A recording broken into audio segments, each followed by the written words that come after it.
3, 2, 1. Audio Jungle. Audio Jungle.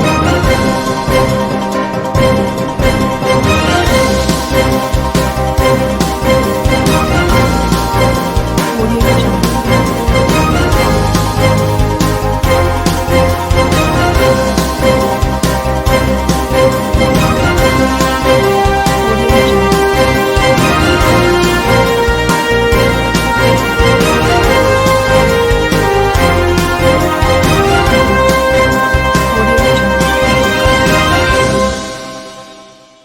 नमस्कार, मैं हूं नरेश राघानी और आप देख रहे हैं हॉराइजन न्यूज।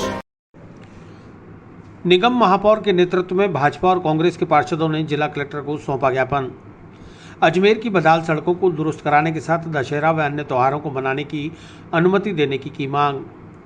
अजमेर नगर निगम महापौर ब्रजलता हाड़ा के नेतृत्व में शुक्रवार को निगम के पार्षदों का एक प्रतिनिधिमंडल जिला कलेक्टर व smart city project manager Prakash Raj Purohit से मिला और उन्हें अजमेर की बदहाल सड़कों की हालत से अवगत कराकर यथाशीघ्र सड़कों की मरम्मत कराने व स्मार्ट सिटी अजमेर की दुर्दशा को दूर करने की मांग की। साथ ही प्रतिनिधिमंडल ने आगामी दिनों में आने वाले प्रमुख त्योहार नवरात्रि, दशहरा, दीपावली आदि त्योहारों को सरकारी गाइडलाइन के अनुसार मनाने की अनुमति प्रदान करने की भी मांग की है। प्रतिनिधिमंडल ने पुष्कर मेले के लिए भी राज्य सरकार से अनुमति दिलाने की अपील की है। महापौर ब्रजलता हाड़ा ने बताया कि आमजन प्रतिदिन नगर निगम अजमेर तथा पार्षदगणों को इस बाबत शिकायतें प्रस्तुत करते हैं कि पार्षद व नगर निगम अजमेर की बदहाल सड़कों की कोई सुध नहीं ले रहा, जबकि वास्तविकता यह है कि इन समस्त मुख्य सड़कों को सार्वजनिक निर्माण विभाग अथवा अजमेर विकास प्राधिकरण द्वारा बनाया जाना है। इसलिए जिला कलेक्टर से मांग की है कि इस ओर ध्यान देते हुए आमजन की भ्रांतियों को दूर करते हुए जल्द ही सार्वजनिक निर्माण विभाग या अजमेर विकास प्राधिकरण को पाबंद कर आने वाले 15-20 दिनों में त्योहारों से पूर्व इन मुख्य सड़कों का पुनरुद्धार कराया जाए। आगामी दिनों में नवरात्रि, दशहरा, दीपावली, 12 वफात आदि मुख्य त्यौहार आयोजित किए जाने हैं। इससे पूर्व अजमेर वासियों को राहत प्रदान की जाएगी, ऐसी आशा है। आज हम जो जिलाधीश महोदय हैं उनको हम ज्ञापन देने आए थे। एक तो शहर की जो बदहाल सड़कें हैं उनको लेकर, और जो अभी अपने त्यौहार आ रहे हैं नवरात्रि और जो दशहरा है, ये इनको लेकर हम ये ज्ञापन देने आए थे। सड़कों को लेकर तो हमने ये ज्ञापन दिया कि जो शहर की जो मेन सड़कें हैं तो वो एडी और पीडब्ल्यूडी का काम है, निगम का काम नहीं है। जबकि यहाँ शहरवासी समझते हैं कि है ना निगम है जो इनको करना है काम, तो निगम को ही वो दोषी ठहराया जाता है। तो इस विषय को लेकर हम कहने आए थे कि दिवाली तक ये सड़कें दुरुस्त चाहिए हमको, ताकि त्यौहार आ रहे हैं तो उसको लेकर कोई वो नुकसान, किसी कोई जनहानि ना हो। और दूसरे त्योहारों को लेकर हम ज्ञापन देने आए थे कि जब सभी चीज़ें चालू है, त्यौहार और ये एग्ज़ाम है, बच्चों को स्कूल खुल गए, छोटे बच्चों के भी, तो फिर त्योहारों पर क्यों पाबंदी लगाई जा रही है? तो ये त्यौहार भी हमको चालू किए जाए और बनाने दी जाए। तो इस चीज़ को लेकर हम सर को आज ज्ञापन देने आए थे। पार्षद देवेंद्र सिंह शेखावत और नरेश सत्यावना ने बताया कि अजमेर शहर में वर्तमान में कई विभागों द्वारा निर्माण कार्य करवाए जा रहे हैं। इन कार्यों के चलते शहर की मुख्य सड़कों पर आवागमन दिन प्रतिदिन प्रतिकूल होता जा रहा है। वर्तमान में मुख्य रूप से एलिवेटेड ब्रिज का निर्माण कार्य किया जा रहा है, जो कि अजमेर की मुख्य सड़कों पर हो रहा है। स्मार्ट सिटी द्वारा इस ओर ध्यान न दिया जाकर केवल मात्र ठेकेदारों की ओर ध्यान आकर्षण किया जा रहा है, जो कि अजमेर शहर की आम जनता के अधिकारों के विरुद्ध है। इसके साथ ही Kesarganj, Shastri Nagar, Foysagar road, Kachahari road, station road, Khailand market, Agra gate, Soni ji की नसिया सहित कई मुख्य सड़कों का भी यही हाल है। इन पर चलना कठिन होता जा रहा है। इन सड़कों का कायाकल्प शीघ्र किया जाना आवश्यक है, ताकि आम जन के हितों के विरुद्ध कुठाराघात न हो। जिला कलेक्टर ने प्रतिनिधिमंडल की मांगों को सुनकर आश्वस्त किया है कि जल्द से जल्द इस समस्या का समाधान कर दिया जाएगा।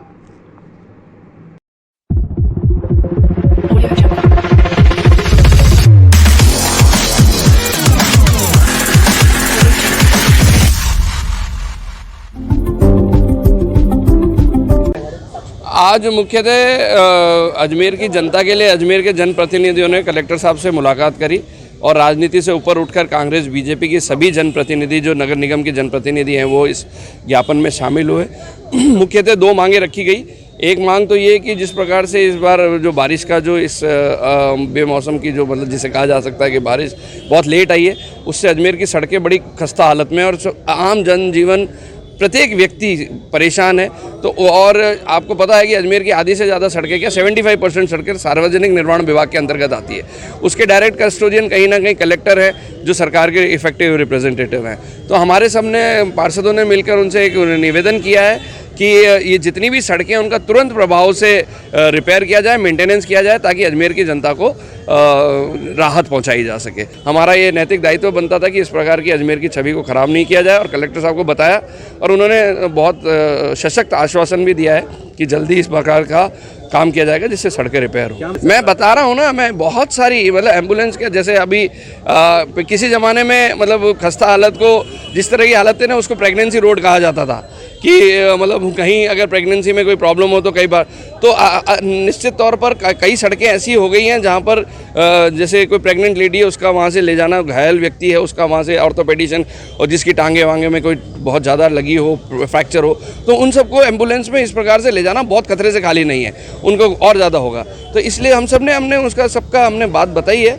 उसके अलावा हमने एक ज्ञापन और दिया है कि आपको पता है कि जिस प्रकार से मानव एक सामाजिक प्राणी है, और इस समाज में लेकर जिस प्रकार से कोरोना काल में वो आइसोलेशन की ज़िंदगी जीता है, उस आइसोलेशन की ज़िंदगी को ख़त्म करने के लिए और कॉन्फिडेंस बिल्डिंग मेजर के तहत इस प्रकार के जो हमारे धार्मिक आयोजन हैं, चाहे वो दशहरा मेला है, चाहे पुष्कर मेला है, चाहे गरबा रास है, अभी नवरात्रे आ रहे हैं, गरबा है, तो इस प्रकार के आयोजनों पर सामाजिक रूप से मतलब सरकारी रूप से प्रतिबंध है।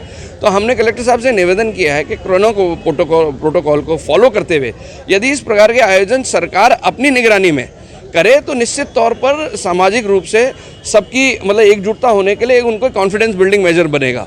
और जिस प्रकार से रावण दहन है, जिस प्रकार से गरबा रास है, जिस प्रकार से पुष्कर मेला है, तो इन सब का आयोजन करने में सरकार को किसी प्रकार का कोई नुकसान नहीं है। जब रीट का महाकुंभ कराया जा सकता है, 26 लाख लोग एक साथ राजस्थान में इधर से उधर ट्रैवल कर सकते हैं और हर प्रकार के आयोजन हो रहे हैं। अभी पटाखों पे प्रतिबंध लगाया है। अब पटाखों पे प्रतिबंध क्यों लगाया मुझे पता नहीं है। मैंने तो अभी एग्जाम्पल भी दिया कलेक्टर साहब को कि आपका प्रशासन करे नहीं करे, पटाखे छोड़ के आधे से ज़्यादा डेंगू के मच्छर मारे जा सकते हैं। इसके जो गैस, जो इफेक्टिव गैस निकलती है, तो हर चीज़ का अपने नुकसान भी हैं तो फ़ायदे भी हैं। तो इस प्रकार से कहा, कलेक्टर साहब ने निश्चित तौर पर हमें बहुत सशक्त आश्वासन दिया है कि धार्मिक आयोजनों के लिए भी सरकार को लिख कर देंगे और सड़कों का तो निश्चित तौर पर बहुत जल्द ही निराकरण करेंगे। आज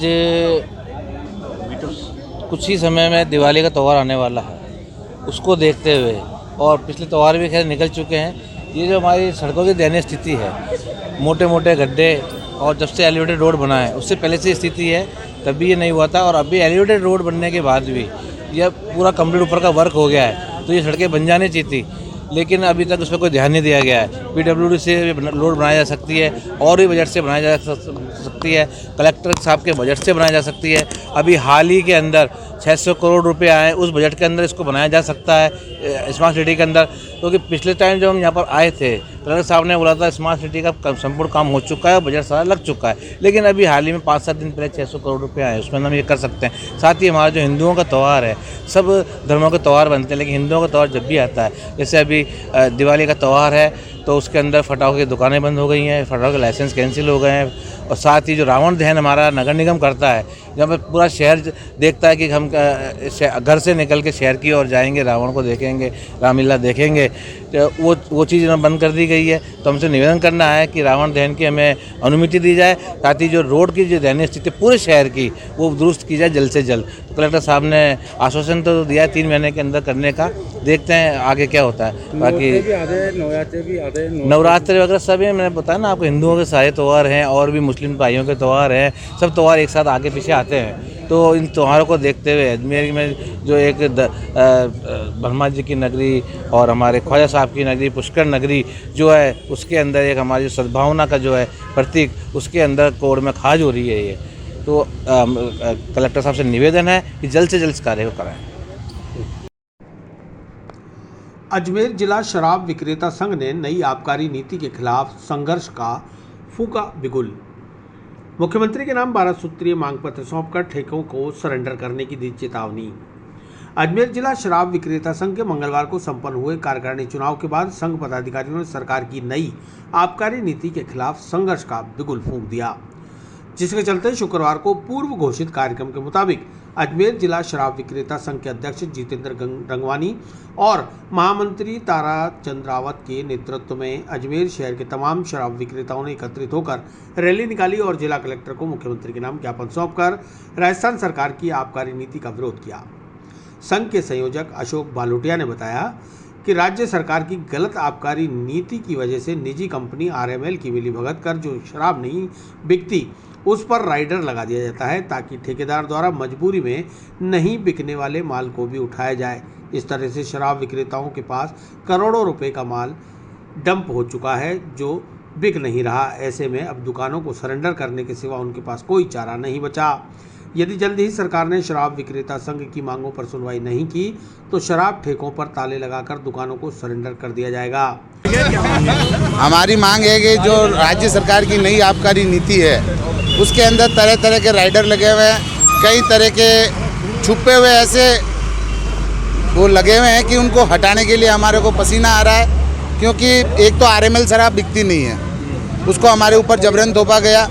दूसरा जो कंपोजिट फीस है जिसका कोई औचित्य नहीं है, जब हमने करोड़ों रुपए आपको राशि देनी निर्धारित कर ली है तो कंपोजिट अलग से किस लिए। तीसरा कि दूसरा आरएमएल शराब की इतनी घटिया क्वालिटी आती है जिसके अंदर कीड़े मकोड़े सब भी आते हैं, वो शराब बिकती नहीं है, उसको भी हमारे को लेने के लिए बाध्य किया जाता है।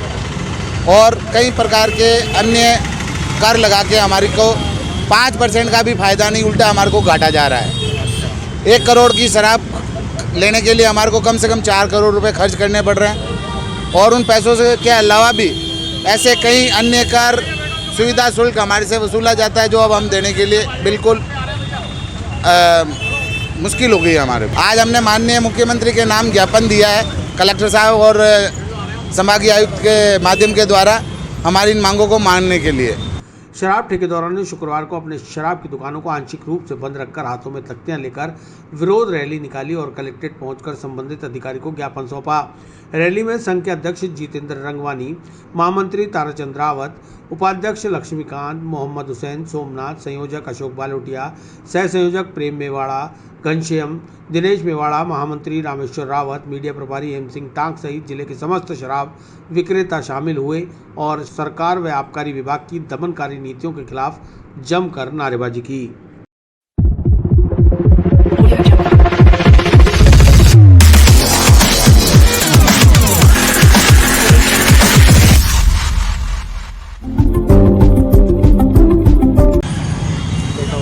ये आरएमएल जो शराब है उसको बेचने में काफ़ी परेशानी आ रही है। इसकी गारंटी तो ज़्यादा है, ये बिकती कम है दुकान से और इसको बहुत कम दामों में बेचनी पड़ रही है। इसके अलावा जो कंपोजिट फीस है वो भी माफ़ करनी चाहिए सरकार को। बंद 3,000 की पेटी गोदाम से खरीद के हमें 1,200 रुपये में बेचनी पड़ रही है। 1200 में नहीं लेते, 1200 में लेने के लिए ग्राहक तैयार नहीं है। देते हैं तो दाम को कहाँ जाके दें, दूसरा का लगा जाते हैं। और इसके अलावा भी हमारे पास विभाग से दबाव पड़ रहा है कि बोले माल उठाओ, जबकि माल इतना उठा लें, गोदाम भरे पड़े हैं, माल बिक नहीं रहा है, दुकानों में माल रखने की जगह नहीं है। इसमें ये चाहते हैं कि हम गवर्नमेंट की तरफ से हमारे को कुछ कंपोजिट फीस में रियायत दी जाए, गारंटी में रियायत दी जाए। जिला सतर्कता समिति की बैठक में 27 मुद्दों पर हुई सुनवाई, 10 मुद्दों में दी गई राहत। किशनगढ़ विधानसभा के अंतर्गत विधायक टांक ने अब तक 700 बीघा भूमि कराई अतिक्रमियों से खाली। जिला कलेक्टर प्रकाश राजपुरोहित की अध्यक्षता में शुक्रवार को जिला कलेक्ट्रेट के वीडियो कॉन्फ्रेंसिंग हॉल में जिला सतर्कता समिति की वर्चुअल बैठक का आयोजन किया गया। बैठक में जनप्रतिनिधियों ने संबंधित विभागों के अधिकारियों पर लंबित मामलों को निपटाने में देरी का आरोप लगाते हुए उन पर कार्रवाई की मांग की। किशनगढ़ विधायक सुरेश टांक ने बताया कि विजिलेंस के मामलों को लंबित करने में अतिक्रमी व आरोपी को न्यायालय में जाने का समय मिल जाता है, इसलिए जिला कलेक्टर से अधिकारियों को समय से कार्रवाई और सुनवाई करने को कहा गया। उन्होंने बताया कि वे हर मीटिंग में आते हैं और उनके काफ़ी मुद्दों पर उन्हें राहत भी मिली है। उन्होंने अभी तक लगभग 700 बीघा चरागाह, शमशान सहित अन्य अतिक्रमियों द्वारा अतिक्रमण की गई भूमि को खाली करा लिया है। आगे भी यह कार्रवाई जिला कलेक्टर के सहयोग से जारी रहेगी।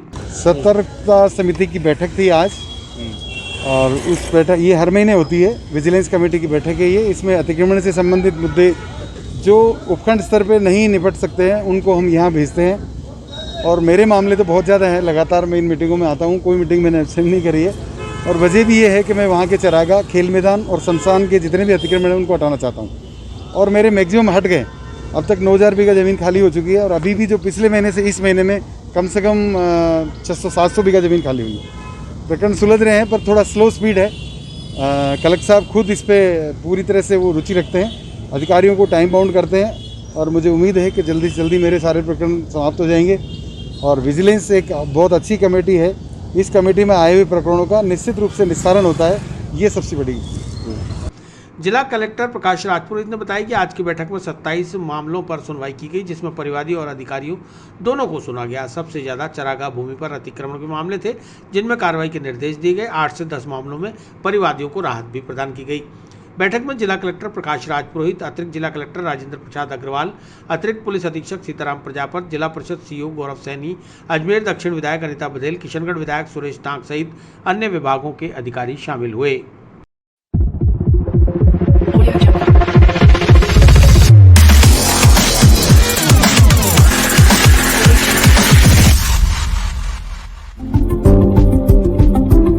तो मीटिंग थे जिला स्तरीय सतर्कता समिति और जिला स्तरीय जन सुनवाई की बैठक हुई थी, जिसमें सभी विभाग के अधिकारीगण और साथ में ब्लॉक के अधिकारीगण सारे जुड़े थे। इसमें जो पुराने मुद्दे हैं उसमें क्या राहत दी परिवारों को, उस पर चर्चा हुई और नए मुद्दे भी लिए गए। 27 मुद्दों पर डिस्कशन हुआ, उसमें से लगभग 8-9 मुद्दों पर परिवारों को राहत भी मिली है। और साथ में जो कल से प्रशासन शहरों के संग प्रशासन गाँव निशान कैंपेन शुरू हो रहे हैं, उसके लिए सभी अधिकारियों को डायरेक्शन दिए गए कि जो उनके विभाग के काम है, जो दायित्व उनको सौंपे गए हैं, उसमें अधिक से अधिक काम करते हुए लोगों को ज़्यादा से ज़्यादा राहत दें और जो सरकार की अपेक्षा है उसके अनुरूप करें। ये गाइडलाइन जो है 2 दिन पहले मास्टर सर्कुलर प्रशासन शहरों के संग अभियान के लिए आ चुका है। इसकी एक कार्यशाला सभी जनप्रतिनिधियों के साथ, पार्षदों के साथ कराएंगे और साथ में पूरा क्लियर कट अखबार में विज्ञप्ति देंगे कौन से एरिया की कच्ची बस्ती किस लोकल बॉडी के लगती है, नगर निगम की एरिया। अजमेर जिला रसद अधिकारी अंकित पचार की बर्खास्तगी के विरोध में जिला मुख्यालयों पर धरना प्रदर्शन। अजमेर रसद कार्यालय पर प्रवर्तन अधिकारियों व निरीक्षकों ने दिया धरना। शासन सचिव खाद्य नागरिक आपूर्ति विभाग राजस्थान सरकार जयपुर द्वारा 21 सितंबर 2021 को एक आदेश के तहत जिला रसद अधिकारी अजमेर अंकित पचार को गेहूं आवंटन में गड़बड़ी व निगरानी में लापरवाही बरतने के आरोप में राजकीय सेवा से बर्खास्त कर दिया गया। शासन सचिव द्वारा जिला रसद अधिकारी अंकित पचार को बर्खास्त करना द्वेषतापूर्ण कार्रवाई है। इसी बर्खास्तगी के विरोध में राजस्थान खाद्य एवं आपूर्ति सेवा समिति के बैनर तले शुक्रवार को राजस्थान के जिला प्रवर्तन अधिकारियों और निरीक्षकों के राज्य स्तरीय संगठन द्वारा पूरे प्रदेश के समस्त जिला मुख्यालयों पर धरना प्रदर्शन के आयोजन किए गए। राजस्थान खाद्य एवं आपूर्ति सेवा समिति के संभागीय अध्यक्ष नीरज कुमार जैन ने बताया कि अंकित पचार की द्वेषतावश की गई सेवा बर्खास्तगी व ज्ञापन की अन्य मांगों को नहीं मानने के विरोध में आज जिला खाद्य आपूर्ति कार्यालय के समस्त कार्मिकों ने कार्य का बहिष्कार कर धरना प्रदर्शन दिया है। जिसमें प्रवर्तन अधिकारी और निरीक्षक शांतिपूर्ण तरीके से धरना प्रदर्शन कर राज्य सरकार तक अपनी मांगों को पहुंचा रहे हैं और जिला रसद अधिकारी अंकित पचार को पुनः सेवा में बहाल करने की मांग की जा रही है। जब तक मांगे पूरी और निष्पक्ष जांच नहीं होगी तब तक आंदोलन जारी रहेगा।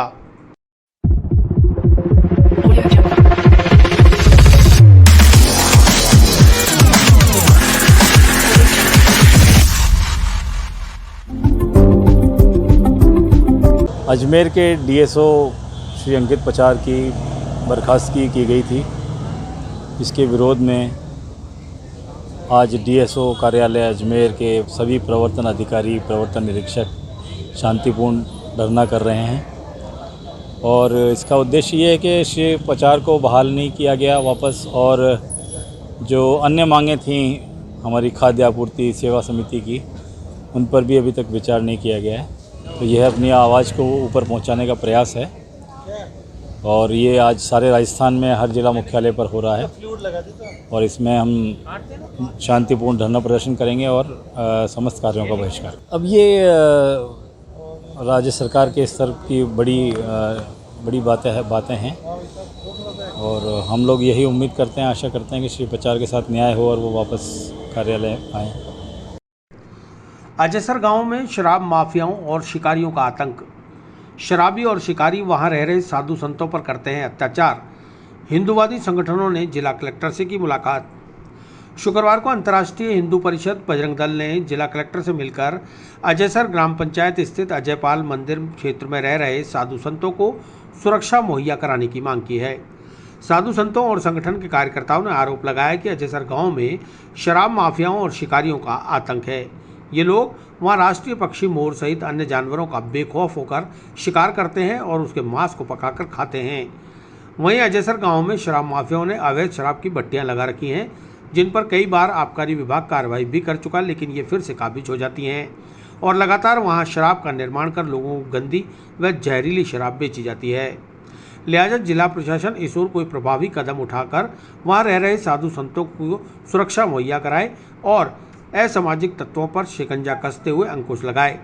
हिंदुवादी संगठनों की मांग है कि अजयसर गांव में पुलिस चौकी स्थापित की जाए, जिससे कि रोज होने वाली इन घटनाओं पर अंकुश लगाया जा सके। साथ ही अजयसर गांव स्थित अजयपाल मंदिर तक जाने वाले रास्ते को दुरुस्त कराकर वहां बिजली की व्यवस्था भी की जाए। इन्हीं सब मांगों को लेकर जिला कलेक्टर को ज्ञापन सौंपा गया है।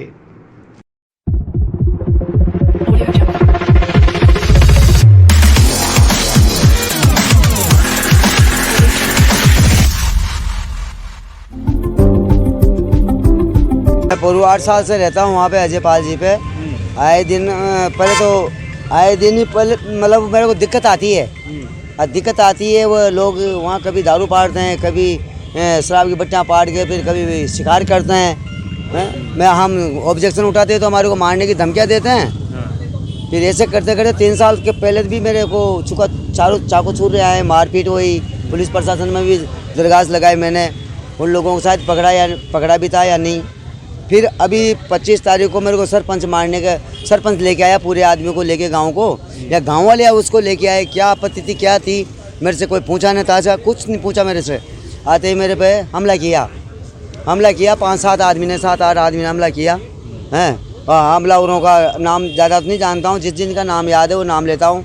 रजाक सरपंच था एक फौजी था, एक मिट्टू था, मिट्टू का बेटा, और एक था शेरू, और एक ने उसने कहा था मेरे से भिराने के बताऊं के तेरे को, तो ये को बताने वाला और भी थे, अन्य लोग थे। एक ने कहा कि वजह क्या है, जो वहाँ रहने की वजह ये है कि उनका जो वो काम करते हैं ना, मोर को शिकार करते हैं, तो उसका मैं ऑब्जेक्शन उठाता हूँ। वो ऑब्जेक्शन उठाते ही वो लोग हैं ना जो मेरे पे किसी महात्मा को रुकने नहीं देते वहाँ। और मैं जाने के 8 साल रुक चुका हूँ वहाँ भाई। किसी महात्मा को रुकने देते नहीं, किसी भी बहाने से उनको भगा देते हैं महात्मा को, और उनका राज जमाने की कोशिश करते हैं। मैंने उस सरपंच से कहा, मैंने कि मेरी बात सुन। वो कहता है मैं तेरी क्या सुनूं, हमारी चलेगी यहाँ, हमारी जो हम कहेंगे वो सुनना पड़ेगी, यहाँ से निकल ले, और नहीं निकलेगा तो आग लगा दो इसके टापरी में, इसके ही आग लगा दो।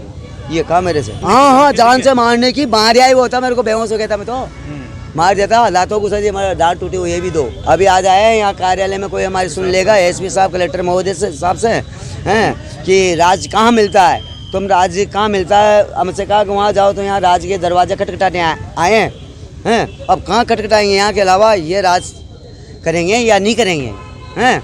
और इसके आगे की व्यवस्था क्या होगी क्या नहीं होगी, मैं शिवसेना के पास जाऊँगा, मैं दिल्ली प्रशासन के पास जाऊँगा। अगर यहाँ कल की तारीख में गुस्सा पड़ रहा हूँ बेटा, मेरे वहाँ बेदखल कर दिया, अब गुंडे मेरे पीछे लग रहे हैं। रिपोर्ट करने के बाद भी मेरे से कह रहे हैं कि मैं नीता नहीं तो मैं जान से मार देता हूँ। इकबाल ने बोला मेरे से, हत्या का डर है। हाँ, मेरे से कहा वो साबुद्दीन मिस्त्री के सामने।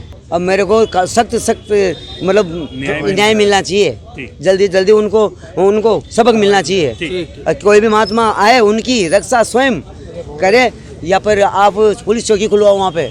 बीते समय से अजयपाल बाबा जी में अज्ञात व्यक्ति असामाजिक तत्व रहते हैं, जो रज्जाक जो उन्होंने नाम बताए हैं, वहाँ के जो सरपंच हैं, उन्होंने इन पर हमला करके इनको मारा।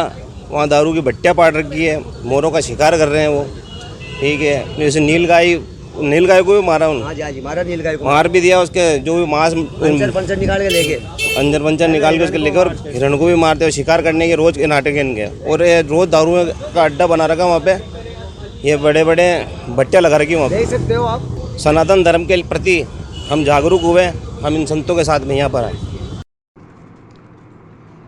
अखिल राजस्थान राज्य कर्मचारी संयुक्त महासंघ एकीकृत ने पुलिस अधीक्षक व कलेक्टर को सौंपा ज्ञापन। राजस्थान पुलिस समस्त वर्ग अजमेर जिला पुलिस के सभी संवर्गों के पुलिस कर्मचारियों को परिलाभ दिलाने की मांग। अखिल राजस्थान राज्य कर्मचारी संयुक्त महासंघ एकीकृत द्वारा अजमेर जिला पुलिस अधीक्षक व जिला कलेक्टर को प्रदेश के मुख्यमंत्री व गृह मंत्री के नाम ज्ञापन सौंपकर राजस्थान पुलिस के समस्त वर्गों व संवर्गों के पुलिस कर्मचारियों को सरकारी परिलाभ दिलाने की मांग की है। अखिल राजस्थान राज्य कर्मचारी संयुक्त महासंघ एकीकृत के जिलाध्यक्ष कांति कुमार शर्मा ने बताया कि आज पुलिस अधीक्षक और जिला कलेक्टर को ज्ञापन देकर पुलिस कार्मिकों को 3600 ग्रेड पे दिलाने, समस्त संवर्ग में पदोन्नति, चयनित वेतनमान 9, 18, 27 के स्थान पर 8, 16, 24, 32 दिलाने, सेवानिवृत्त पुलिस के सभी संवर्ग के समस्त प्रकरणों को सेवानिवृत्ति से पहले निपटा कर समस्त परिलाभों का एक मुश्त भुगतान कराने सहित 8 सूत्रीय मांग पत्र पर सहानुभूतिपूर्वक संज्ञान लेने की अपील की है।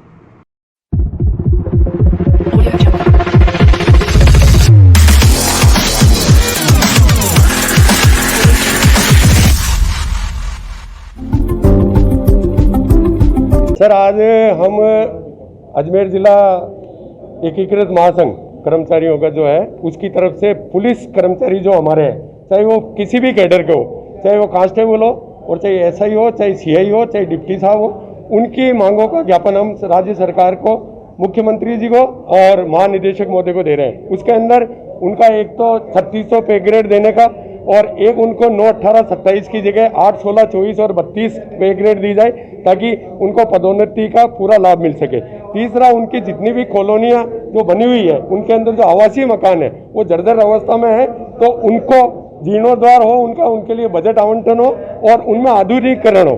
और चौथा, हम ये चाहते हैं कि जो डिपार्टमेंट के अंदर उनकी डीपीसी जो पदोन्नति होती है, सेवानिवृत्ति होती है, एसआई और ये जो प्रोग्राम है उनकी सारी मांगे उनकी मतलब पूरी की जाए, समयबद्ध तरीके से की जाए। क्योंकि पुलिस प्रशासन एक ऐसा प्रशासन है, कर्मचारी है जो रात दिन सेवा के अंदर जनता की भी रहता है और हम लोगों की सबकी रहता है, तो हमारा दायित्व बनता है कि हम उनकी मांगे सरकार तक पहुंचाएं। अजमेर जिले की एएनएम ने कोविड सहायक भर्ती प्रक्रिया में शामिल करने की मांग। महिला स्वास्थ्यकर्ताओं में कोविड सहायक भर्ती प्रक्रिया में शामिल नहीं करने से है आक्रोश। शुक्रवार को अजमेर जिले की महिला स्वास्थ्यकर्ताओं ने जिला कलेक्टर को ज्ञापन सौंपकर जिले की समस्त एएनएम को कोविड सहायक भर्ती प्रक्रिया में शामिल करने की मांग की है। जिला कलेक्टर से मुलाकात करने पहुंची एएनएम ने बताया कि राजस्थान सरकार द्वारा सभी जिलों में कोविड संक्रमण को पैंडेमिक घोषित करने तथा इस संबंध में उत्पन्न स्थिति से निपटने के लिए यूटीबी बेसिस पर सीएचए भर्ती प्रक्रिया शुरू की गई। यह भर्ती प्रक्रिया राजस्थान के समस्त जिलों में पूरी कर ली गई, लेकिन अजमेर जिले में इस प्रक्रिया में एएनएम को शामिल नहीं किया गया, जबकि अन्य जिलों में एएनएम को भी सीएचए भर्ती में शामिल किया गया है। इसलिए जिला कलेक्टर से मांग की है कि उनके भविष्य को भी ध्यान में रखते हुए सीएचए भर्ती में शामिल किया जाए।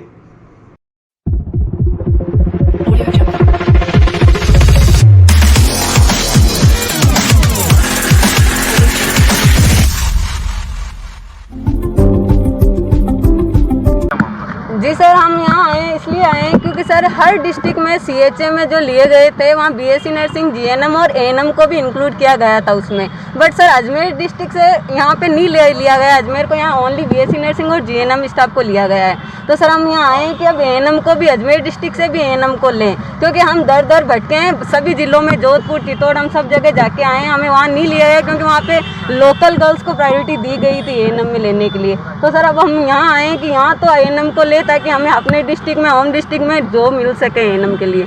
तो सर यही चीज़ सर, हम काफ़ी लोग हैं, बस आ नहीं पाई गर्ल्स को भी, वो कुछ प्रॉब्लम अपनी हो, निजी प्रॉब्लम से इस वजह से नहीं आ पाए।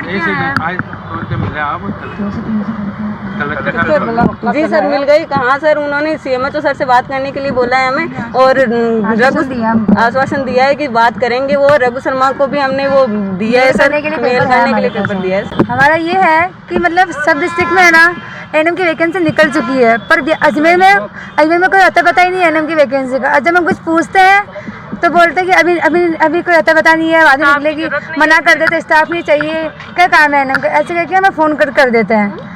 तो मैं आज यहाँ पर आए, कलेक्ट्रेट आए और सर से बात की है, काफ़ी अच्छे से बात की। उन्होंने बोला कि हाँ हम बात करेंगे सीएमएचओ सर से। यहाँ पर कम से कम 1100 वैकेंसी निकली थी, और उसमें एनएम को लिया ही नहीं था, एनएम को ऐसा पता ही नहीं है, सिर्फ बाकी सब डिस्ट्रिक्ट में तो लिया था। मतलब अभी जो भर्ती निकली थी उसमें 1100 लोगों को लिया था, मतलब उसमें सिर्फ जीएनएम और बीएससी नर्सिंग वाले थे, पर एनएम को आता पता ही नहीं है। बल्कि अदर डिस्ट्रिक्ट में सब एनएम को भी ले रहे हैं, जीएनएम को भी ले रहे हैं, बीएससी नर्सिंग वालों को भी ले रहे हैं, तो यहाँ ऐसा क्यों नहीं हो रहा है? भारतीय जनता पार्टी किसान मोर्चा द्वारा समस्त जिला मुख्यालयों पर बाजरे की खरीद के लिए दिए ज्ञापन। राज्य सरकार पर केंद्र सरकार के निर्देशों की पालना नहीं करने के लगाए आरोप। भारतीय जनता पार्टी प्रदेश नेतृत्व के आह्वान पर भारतीय जनता पार्टी किसान मोर्चा के द्वारा आज प्रदेश के समस्त जिला मुख्यालयों पर मुख्यमंत्री के नाम जिलाधीश को ज्ञापन सौंपे गए। अजमेर जिला कलेक्ट्रेट पर पहुंचे भाजपा किसान मोर्चा के प्रदेश उपाध्यक्ष व विधायक सुरेश सिंह रावत, भाजपा किसान मोर्चा जिला अध्यक्ष करतार जाट, जिला मंत्री बद्री नारायण गुर्जर, जिला महामंत्री महेंद्र सिंह रावत, विक्रम सिंह, महेंद्र जाट, मनीष शर्मा आदि ने ज्ञापन सौंपने के बाद मीडिया से बात करते हुए बताया कि राजस्थान के किसान की मुख्य फसल बाजरा का न्यूनतम समर्थन मूल्य केंद्र सरकार द्वारा 2250 रुपये प्रति क्विंटल निर्धारित किया हुआ है, जिससे किसानों को उनके उत्पाद का लाभकारी मूल्य मिल सकता था। मगर पिछले वर्ष 2020-21 में राज्य सरकार की उदासीनता के कारण किसान को औने पौने दाम में अपने बाजरे की फसलों को पड़ोसी राज्यों में जाकर बेचना पड़ा, क्योंकि राजस्थान सरकार ने यहां पर बाजरे की खरीद की व्यवस्था ही नहीं की। इसलिए आज किसान मोर्चा पूरे प्रदेश भर में मुख्यमंत्री को ज्ञापन सौंपकर मांग कर रहा है कि समय रहते राज्य सरकार बाजरा खरीद का प्रस्ताव केंद्र सरकार को भेजे, ताकि खरीद समय पर हो सके और किसानों को बाजरे का लाभकारी मूल्य मिल सके। गौरतलब है कि गुरुवार को अजमेर सांसद भागीरथ चौधरी ने भी पत्रकार वार्ता कर राज्य सरकार पर बाजरा सहित अन्य खरीफ की फसलों को खरीदने में राज्य सरकार की दिलचस्पी नहीं होने के आरोप लगाए थे।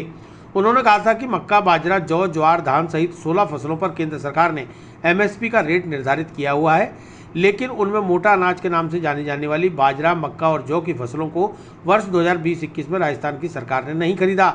राजस्थान में देश की 66% पैदावार इन जिन्सों की होती है, लेकिन राज्य सरकार इन जिन्सों की खरीद नहीं कर रही।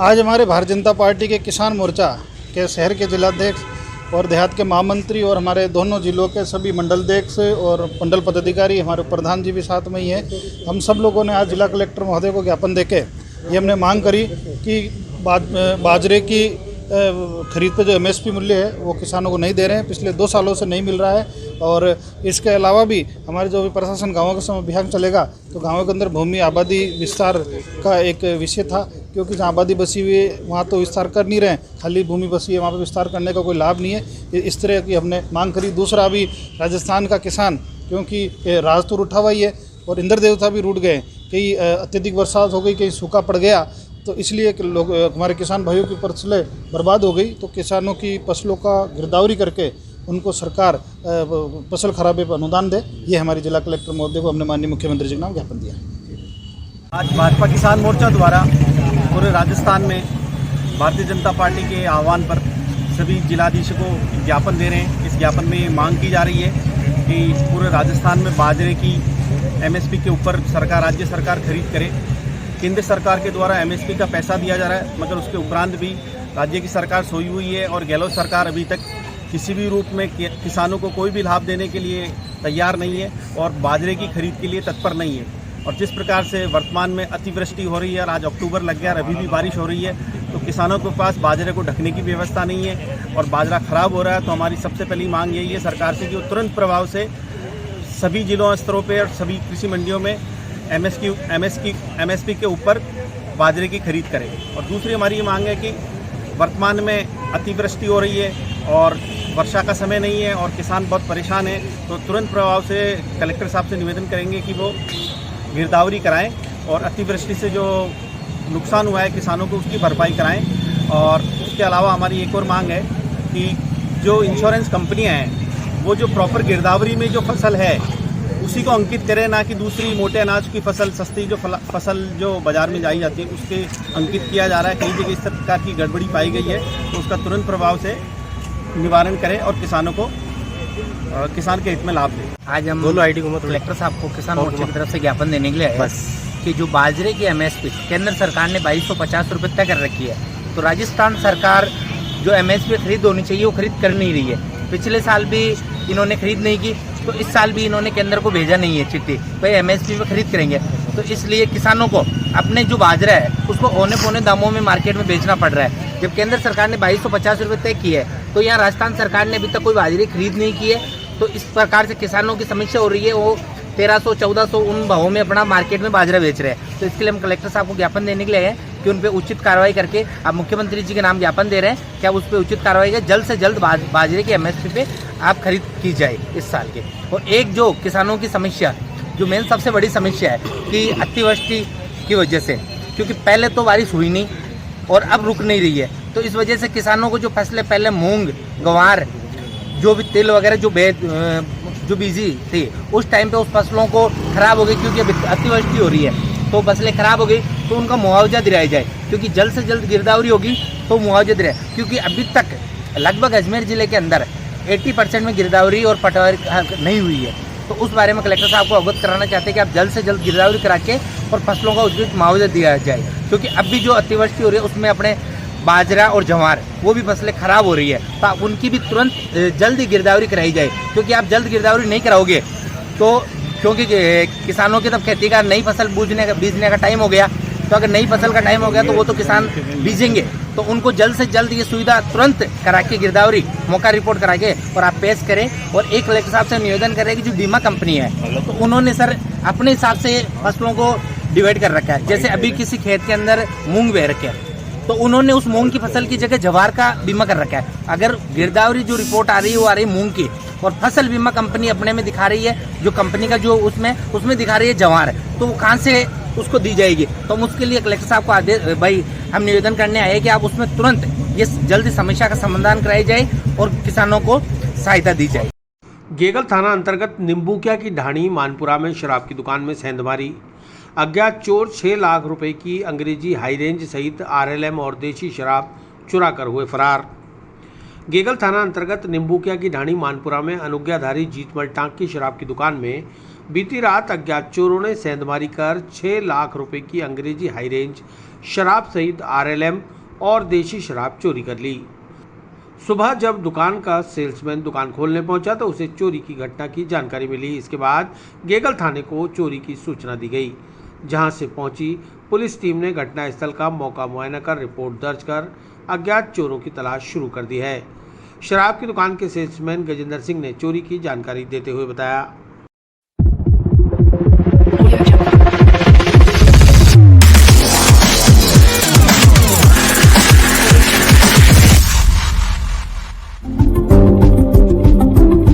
रात को चोर आए और माल को करिए फ्री।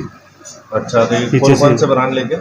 हाई रेंज थी, अंग्रेजी RLM और देसी। अच्छा, ये कितने का लेके आपको माल? लमसम अंदाजा ने 6 लाख रुपए का होगा। अच्छा, आपने गेगल थाने में गेगल थाने में हमने रिपोर्ट दी थी, सूचना दी, जब थाने में से आई गाड़ी तो वो देख के गए मौका मुआयना के। अच्छा, मौका मुआयना कर दिया।